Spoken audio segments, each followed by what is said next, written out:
The loss of the Ocean Ranger and its crew was a marine disaster that will never be forgotten. It has had a lasting impact on the offshore industry of Newfoundland and Labrador.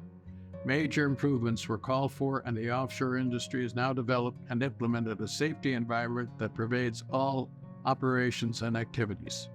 And for its role in creating this essential new safety culture and its enduring memorial to the lives lost, this year, the Award for Historic Marine Significance honors the Royal Commission on the Ocean Ranger marine disaster. Back in late fall of 1980, we installed a diving system on board the Ocean Ranger and mobilized our crew, and therefore we maintained a 5-person crew on board from then up until the day that she sank in February 1982. Basically, at the time of the Ocean Ranger disaster, there was no safety culture in the offshore industry. The safety culture, to be truly effective, has been driven from the bottom, i.e. from the workers, and from the top by the management and the owners and the operators.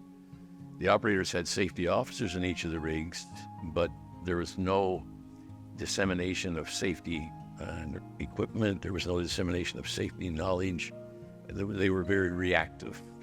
So there really wasn't a safety culture as it exists today. To think about a disaster like that just wasn't there, because I think there was an underlying assumption that this was an industry that had been around for a long time, that this industry knew what it was doing.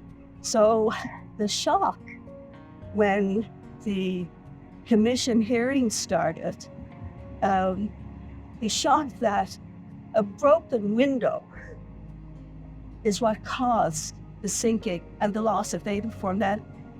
I mean, that was unbelievable.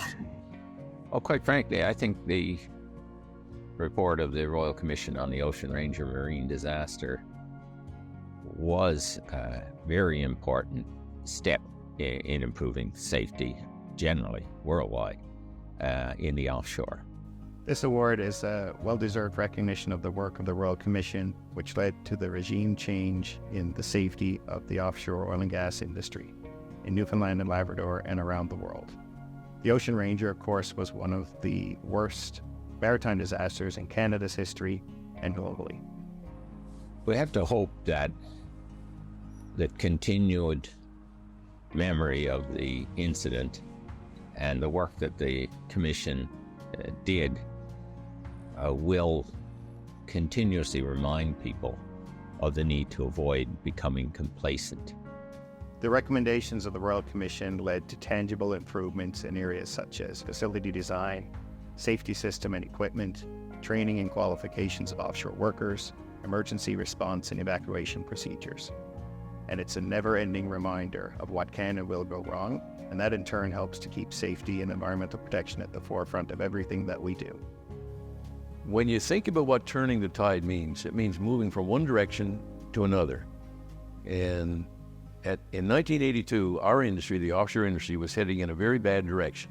And the work of the Royal Commission turned the tide. It turned our whole industry into a different, safer, and more positive direction. And for that, we are all very grateful.